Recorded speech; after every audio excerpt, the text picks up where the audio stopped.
I'll be reviewing an 85 high tide grillers game on Smokeyard that could have been 90 eggs, which would be world record. The current world record for high tide grillers on normal weapons on Yard is 86.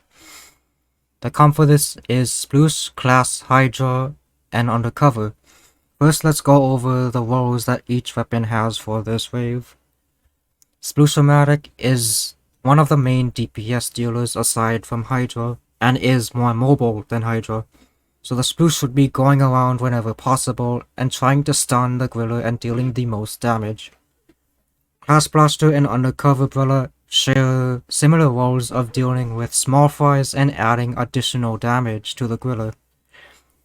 Hydra being much slower and taking longer to charge than every other Splatling serves better as a stationary DPS, meaning it is better off staying in a single or two different spots at a time. Unlike Sploosh, it shouldn't be moving around or trying to collect that many eggs. And it should also be responsible for trying to stun the Griller when the Sploosh can't. So let's take a look at the 85 high tide Grillers first and see how that goes.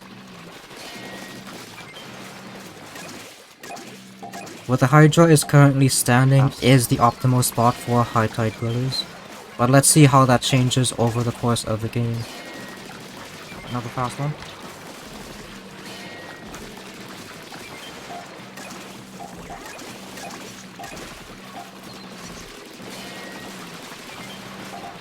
The Hydra dropping down when it does have the aggro is a good move to make, so that the griller doesn't turn early and the eggs get closer to basket.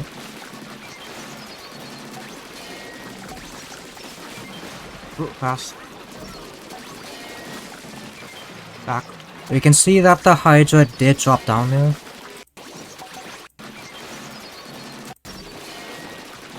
Even though it wasn't targeted, I think. Yeah, the target is currently on Class Blaster. So there was no actual reason for the Hydra to drop down.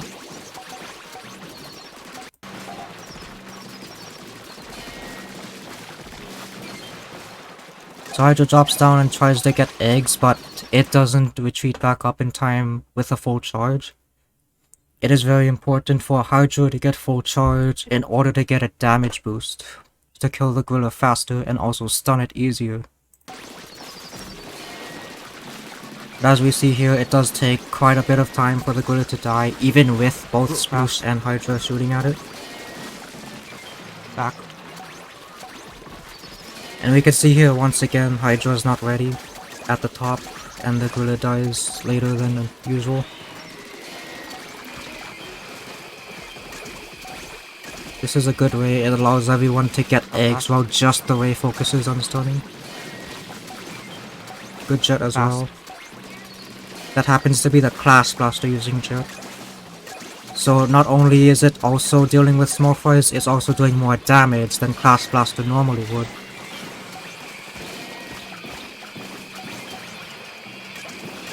Fast.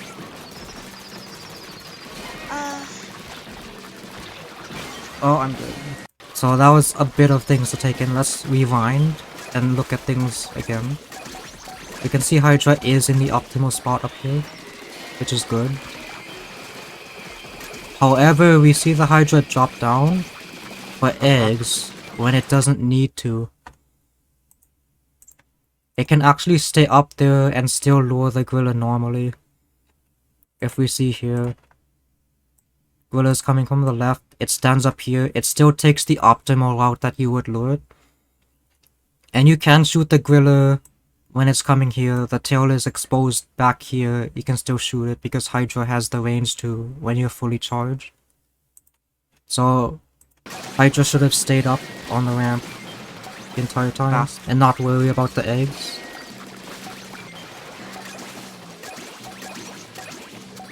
Did Hydra drop down there because it had aggro? Yes, it did. Good move. Should be dropping down when it does have aggro. And the Sploosh should be on the stun, like you saw. You have to keep in mind, if both of the stunners and DPS weapons don't do the job, then Gwillers won't get stunned and killed. Fast. So you can see here, I was already prepared on this side, in this specific spot, to stun this Gwiller as it's coming up. Because remember what I said at the beginning, Sploosh is the mobile DPS, it's able to move to a different position quickly and stun the Gwiller and deal damage. So that's what you should be keeping in mind when you're positioning yourself and preparing for the next spawns. Like, you generally want to be standing in this area when the next spawns are happening and you don't know where they're coming from. Because fast Gwillers really come quickly from here if they spawn here. Fast. As we can see, that's pretty fast. It's basically touching basket even though Jet and Sploosh are shooting at it at the same time.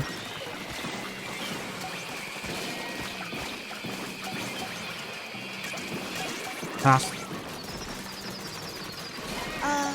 And also that death is a habit that needs to be broken. So you can't be fast relying that the Gwiller will always be killed. You always should have an out, an exit plan ready. If you do observe some of my Gwiller's gameplay from other sessions, you may notice that I back up to a safe spot 1 or 2 seconds before the Gwiller actually reaches me, so that I never die when the Gwiller doesn't actually end up getting stunned.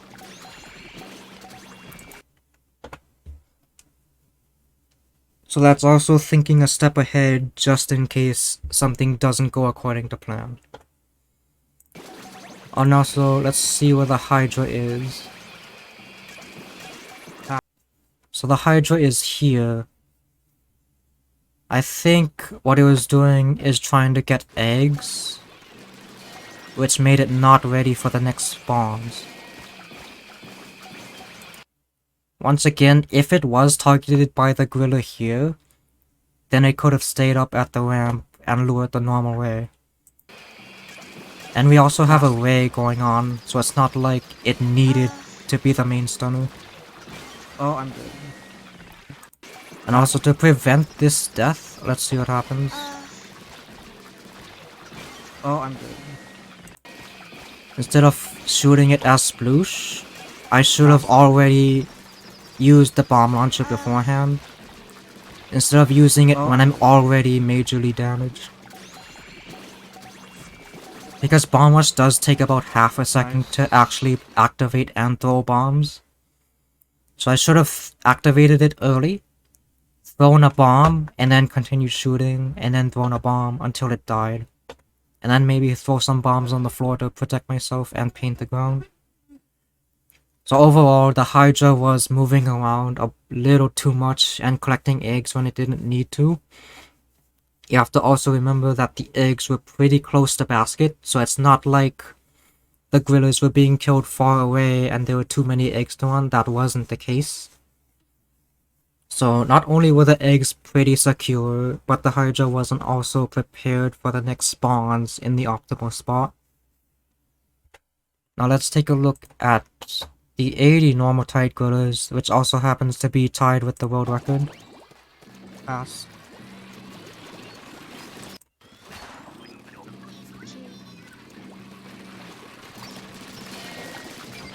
So you can see here, I actually take this spot instead of going here. And I tend to go here because you shoot the Gwiller much earlier. The tail is exposed to you earlier than if you were standing here. But the thing is, the Gwiller is right there. And remember, Hydra is slow at moving and charging. So by the time I get to here, it's already up here.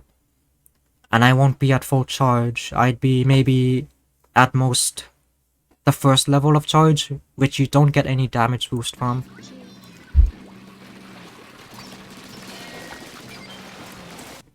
And also, you can see I try to pre-fire and shoot the Gwiller from underneath the hit tail. That's something you can do.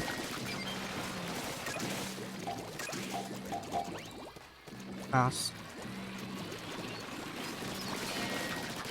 Also, once again, look at that. Standing in this general area Pass. when confirming the next spawns.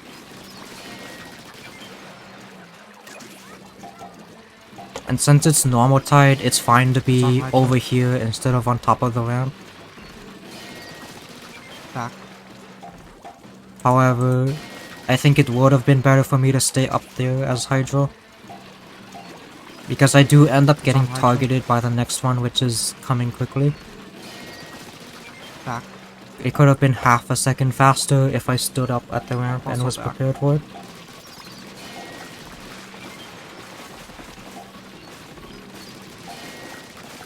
What you're going to see me do a few times is cancelling my charge. Even though the first Gwiller isn't dead. Like here, I cancelled it so that I would have a full charge ready for the second Fast. Gwiller. Fast.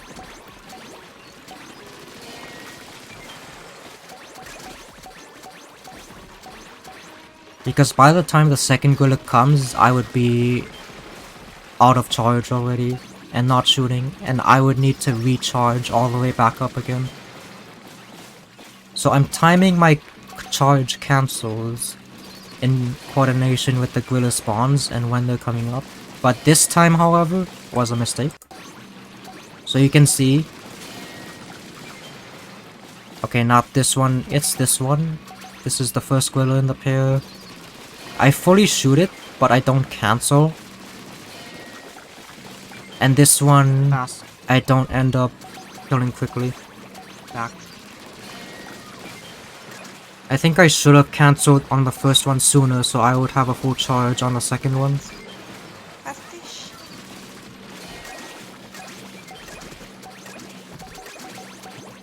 And also that was a ideal splashdown. That's what you want to do at the end of the wave.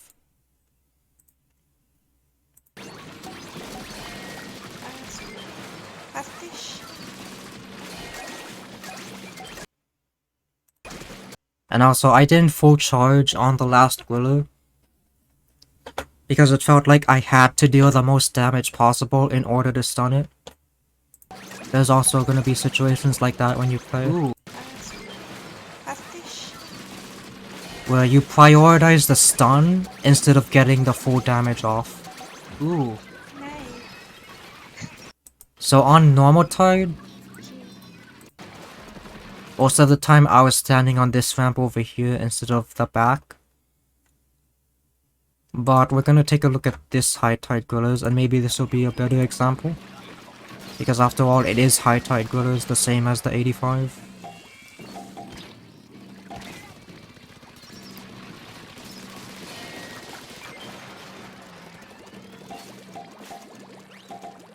So you can see I'm targeted, but I come back up here. At the start I wasn't up here, but usually at the start it's fine. Though it would be good to be cautious and stand up here at the start.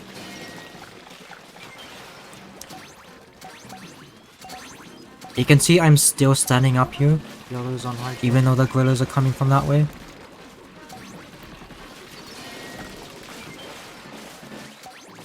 That's because I'm trusting my teammates to stun it instead. Second is on Hydra. And you can see, like in the 85, I am dropping down when I have the aggro. So that the Gwillers get lured appropriately. And here's what I'm talking about. That you can shoot the Gwillers when you're standing up here as they're coming toward basket. Fast. Another fast.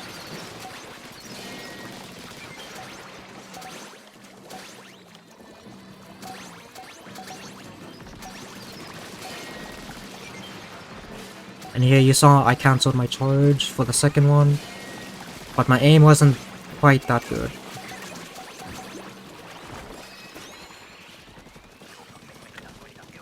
Let's take a look at that again.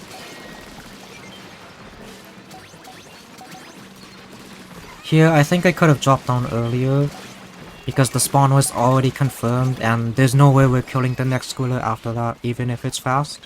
Because there's just enough time, and there's too many eggs to run during that time.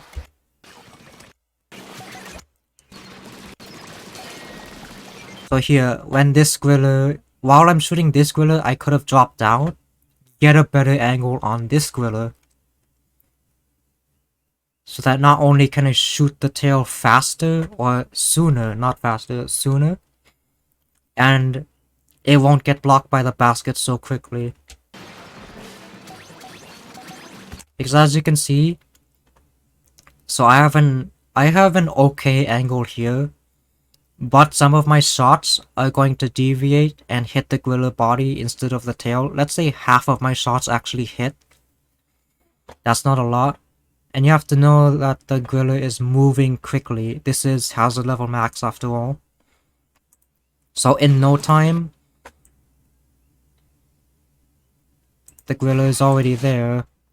And if your aim can't keep up, it's gonna go behind the basket and you can't hit it anymore. But if you are more to the right, the tail would be visible to you longer, even if it's in the same position. But let's talk about the splashdown timing.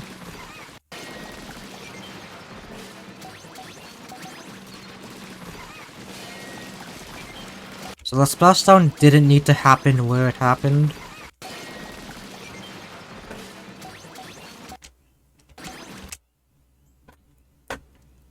So you could have activated it right there actually. By jumping up first, at the peak of your jump, activating splashdown. You're at the top of the gorilla passes you, you splash down behind the gorilla, it gets stunned. That's about half a second faster. I don't know if it would have saved Marty from dying. Probably not. That's still not enough time to save him. But he probably shouldn't have been standing there.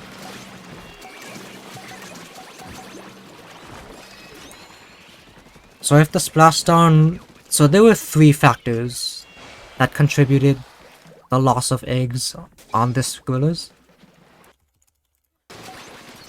This was Hydra not being able to stun the last squiller by not keeping up with aiming, which is a mechanical skill issue, also a positioning issue, as I've said earlier. The splashdown being later than it should have, which is a timing issue, and also possibly a positional issue because it could have been done in a different position.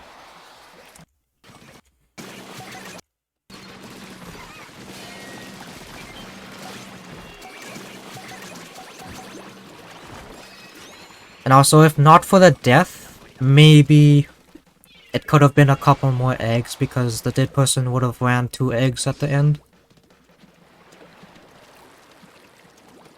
So that could have been an 85, easily, if those mistakes wouldn't happened.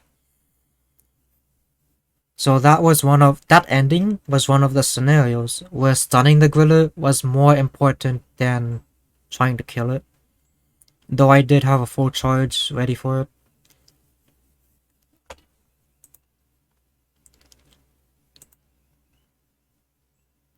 So could you see the differences between the Hydra usage on the 85 and this other 80 gorillas on high tide?